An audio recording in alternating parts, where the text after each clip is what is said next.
श्री राम।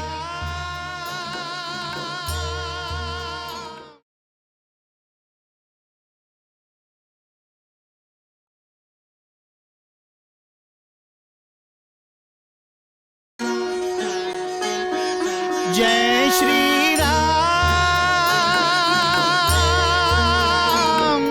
जय जय श्री राम।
श्री राम जय राम जय जय राम, श्री राम जय राम जय जय राम, श्री राम जय राम जय जय राम।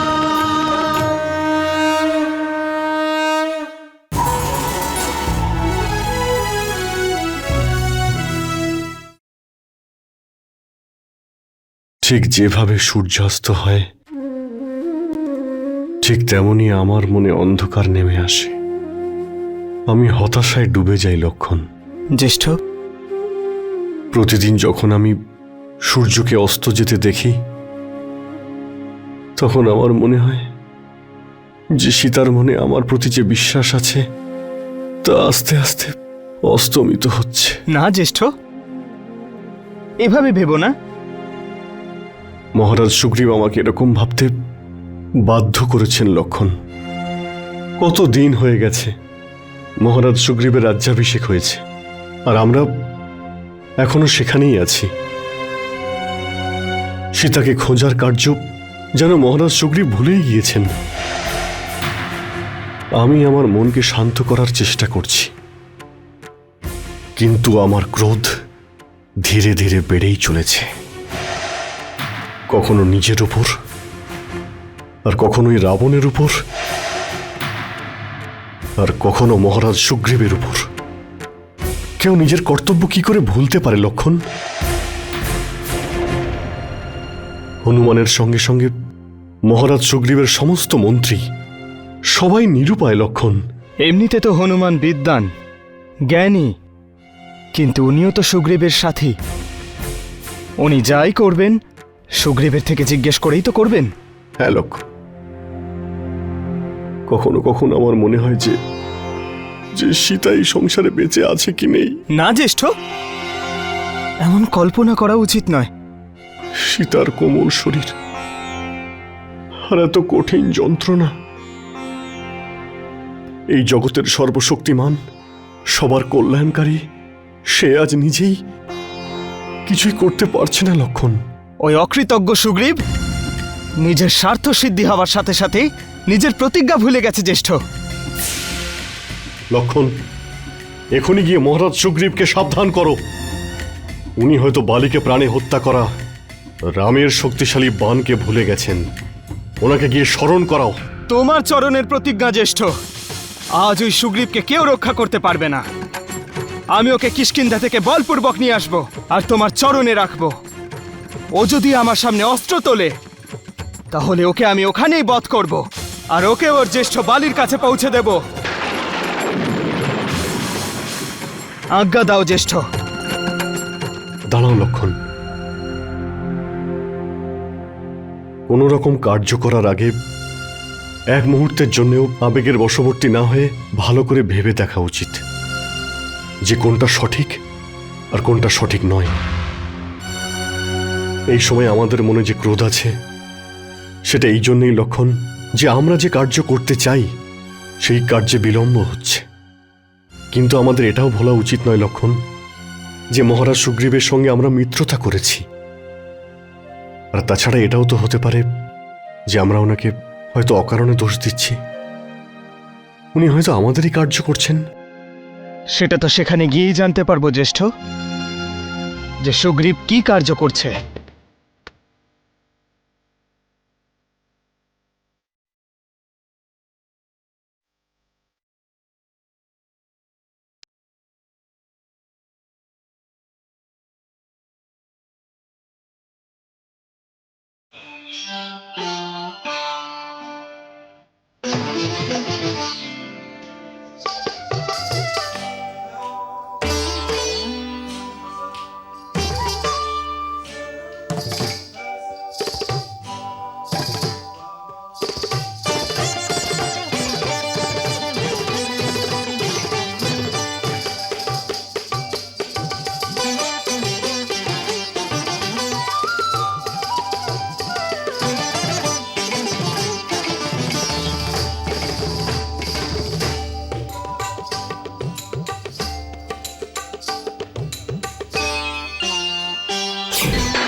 মনে হচ্ছে কিষ্কিন্ধার আকাশে সংকটের মেঘ ঘনীভূত হয়েছে।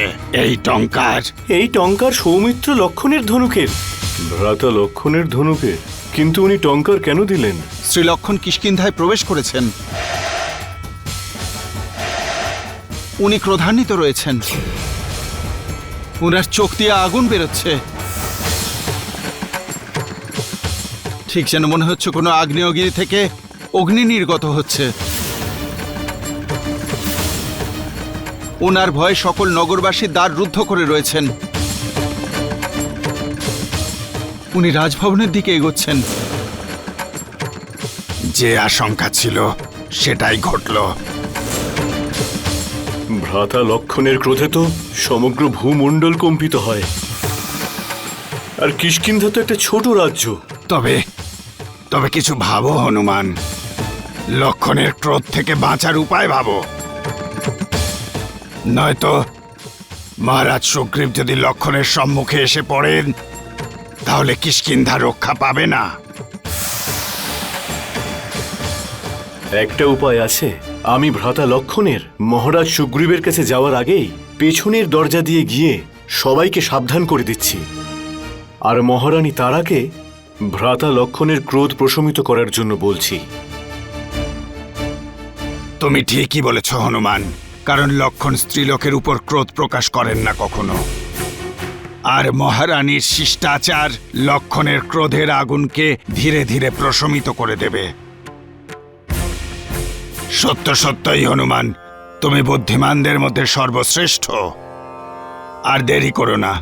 আর অঙ্গদ, তুমি কিছুক্ষণের জন্যে লক্ষণকে আদর অভ্যর্থনা করে একটু ব্যস্ত রাখো।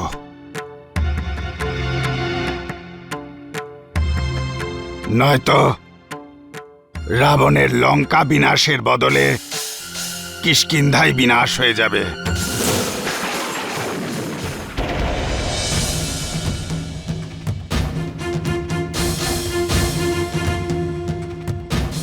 সৈনিক, মহারাজ সুগ্রীবকে গিয়ে বলো যে শ্রীরামের অনুজনার সঙ্গে দেখা করতে এসছেন।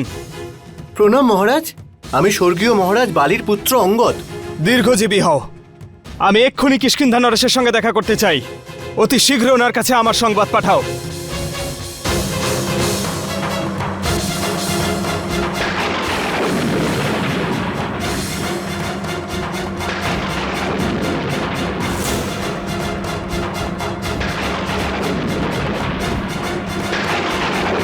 আপনার আজ্ঞার পালন হবে আর্যশ্রেষ্ঠ। আপনি কৃপা করে আসন গ্রহণ করুন। ভ্রাতা লক্ষণের ক্রোধকে শান্ত করা শেষনাগকে বশে করার মতোই। কিন্তু এই সময় কিষ্কিন্ধার কল্যাণের সম্পূর্ণ দায়িত্ব আপনার ওপরই আছে। কারণ হলো সম্পূর্ণ বানর সাম্রাজ্য আপনার বিবেকের ওপরই বিশ্বাস রাখে। মহারানী তারা, বানর সাম্রাজ্যকে রক্ষা করুন, মহারাজ সুগ্রীবকে রক্ষা করুন।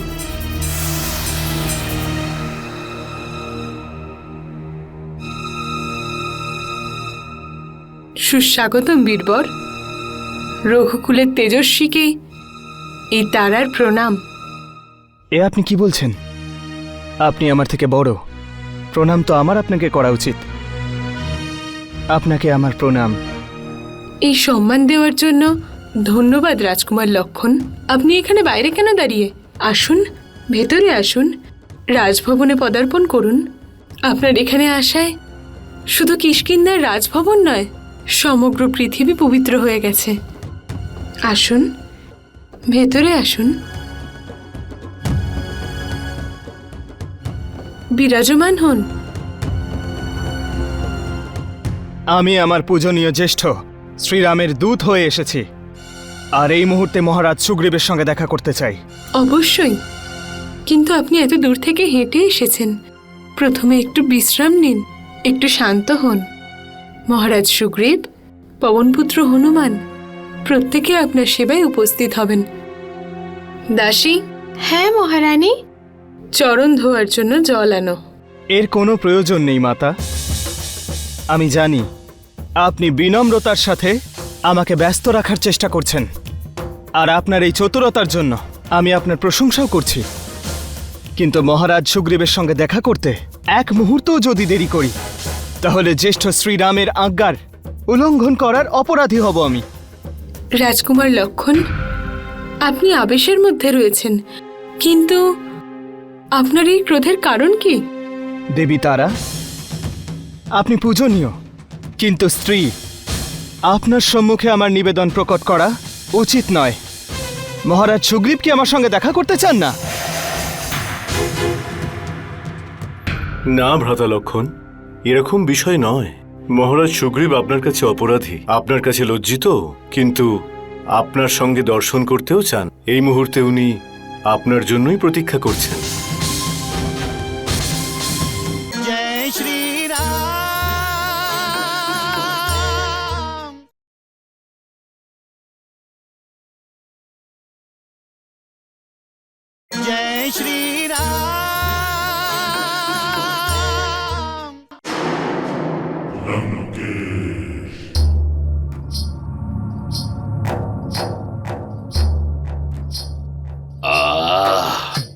সুন্দর, অতি সুন্দর, অত্যন্ত সুস্বাদু।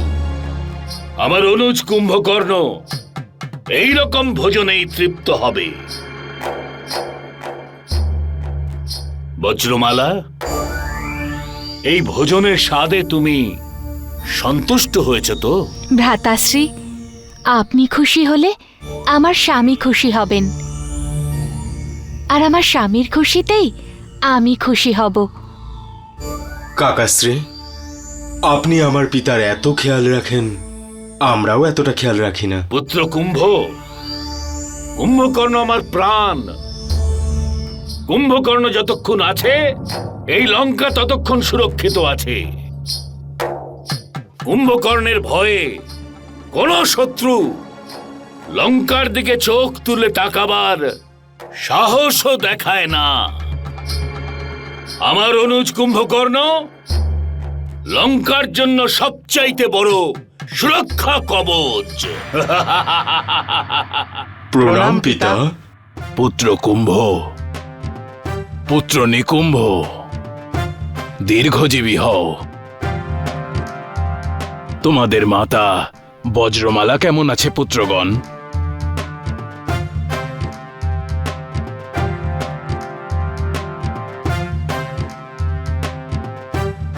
আপনার আশীর্বাদে আমরা ভালো আছি স্বামী। আপনি কেমন আছেন? কেমন থাকবো, ঘুমিয়েই তো থাকি। দিনে দিনে আরো ফুলেই যাচ্ছি। জানি না এবার নিদ্রা গেলে আর জেগে উঠবো কিনা। এমন কথা বলবেন না স্বামী। আপনার পুত্র কুম্ভ, নিকুম্ভ দুজনেই শক্তিশালী। মৃত্যুকে আপনার আশেপাশে ঘেঁষতেও দেবে না। আজ আমার অনুভব হচ্ছে যে পরিবারের সঙ্গে থাকার আনন্দ কেমন। আজ আমি বুঝতে পারছি যে নিদ্রায় থাকার কারণে আমি পরিবারের সঙ্গে থাকার সুখ আর আনন্দ থেকে বঞ্চিত হয়েছি। এমন বলবেন না স্বামী। পিতা, আপনার কাছে অনুরোধ করছি যে আপনি আবার তপস্যা করুন আর ব্রহ্মদেবের প্রদান করে এই নিদ্রার বরদান ফিরিয়ে নেওয়ার কথা বলুন। আর আমি তপস্যা করতে পারবো না পুত্র। কিন্তু এরকম কেন পিতা? তপস্যা করতে গেলেই পুনরায় আমি নিদ্রায় চলে যাব। এই যে জীবন চক্র, এর থেকে তো কেবল মৃত্যুতেই আমার মুক্তি। পিতা, পিতা, আমার জীবন ব্যর্থ। আমি কেন বেঁচে আছি? কার জন্য বেঁচে আছি? আমি আমার সন্তানদের লালন পালন করতে পারলাম না, তাদের বাল্যলীলার আনন্দ নিলাম না।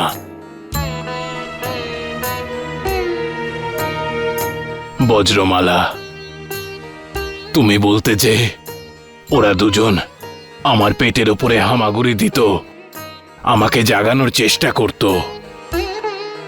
আমি এমনই অভাগা সেই মধুর দৃশ্য থেকে বঞ্চিত হলাম।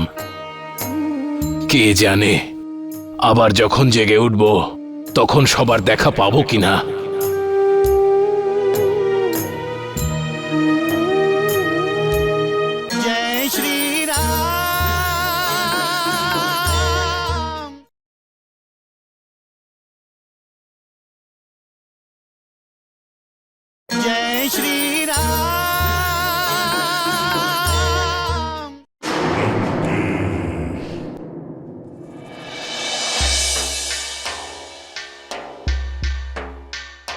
আমার অনুজ কুম্ভকর্ণ, অনেকদিন পর তোমার সঙ্গে দেখা হয়ে আমার মন অত্যন্ত আনন্দিত হয়েছে। প্রণাম জ্যেষ্ঠ ভ্রাতা, প্রণাম বৌরানী। প্রণাম। প্রণাম। তোমাদের কল্যাণ হোক ভ্রাতা দশানন। আপনাকে দেখে মনে হচ্ছে যে মহাদেব আমার প্রতি প্রসন্ন। আর কি সংবাদ বলুন ভ্রাতা। তোমার মতো মহাবলশালী ভ্রাতা যার আছে তার খবর সবসময় আনন্দের হয় ভ্রাতা। তাহলে বলুন কি আনন্দের খবর আছে? আমার পুত্র ইন্দ্রজিৎ তার তপস্যা পূর্ণ করে ফিরে এসেছে, মহাদেব শিব শঙ্করের থেকে বরদান পেয়ে। এটা জেনে খুবই আনন্দ পেলাম ভ্রাতা যে লঙ্কার ওপর মহাদেবের অসীম কৃপা। আর কোনো শুভ সংবাদ ভ্রাতা? অনুজ কুম্ভকর্ণ, তোমার এই ভ্রাতা আজকেই, তুমি আবার নিদ্রামগ্ন হবার আগেই এক ত্রিভুবন সুন্দরীকে বিবাহ করছে। কে সেই ত্রিভুবন সুন্দরী?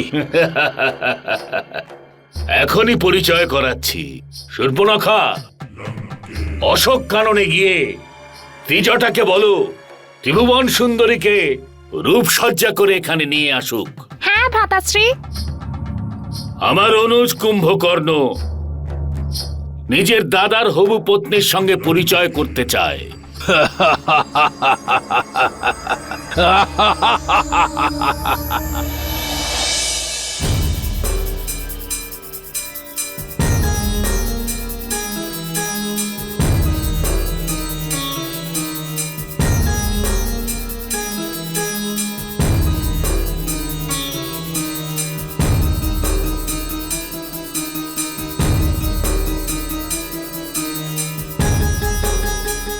ভ্রাতা দশানন শৃঙ্গারের জন্য বস্ত্র, অলংকার, সুগন্ধিত দ্রব্য আরও উপাদেয় আপনার জন্য পাঠিয়েছেন।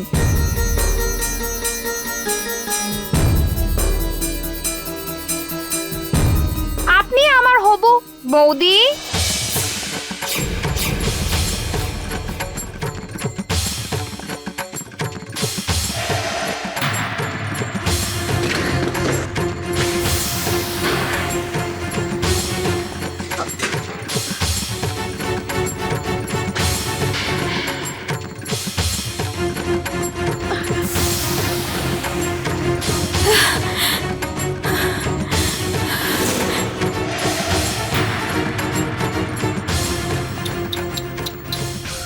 ক্রোধের কোনো লাভ নেই বৌদি।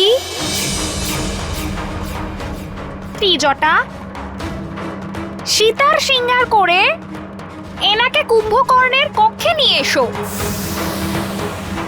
এটা দশাননের আদেশ। দশানন আজই ত্রিভুবন সুন্দরীকে বিবাহ করবেন। মোদি, শূর্পণখা, আবার যদি আমাকে ওভাবে সম্বোধন করো, আমার ঠাকুরপো তো শুধু তোমার নাক কেটেছিল, আমি তোমার জিহ্বা কেটে দেব।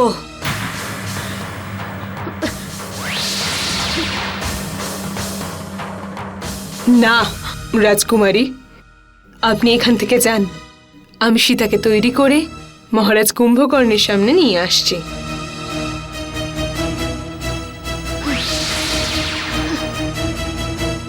সীতা, এইভাবে অহংকার দেখিয়ে কোনো লাভ হবে না সীতা। ভ্রাতা দশানন আজই তোমাকে বিবাহ করবেন, আজই। তুমি দেখতে থাকো। তোমার অধর্মী পাপী ভ্রাতা খুব উৎসুক, তাই না, বিবাহ করার জন্য? তাহলে ওকে বলো আরো একটু প্রতীক্ষা করতে। আমার রঘুনন্দন রাম লঙ্কায় খুব শীঘ্রই পৌঁছে যাবেন, আর এসেই উনি ওর বিবাহ মৃত্যুর সঙ্গে করিয়ে দেবেন।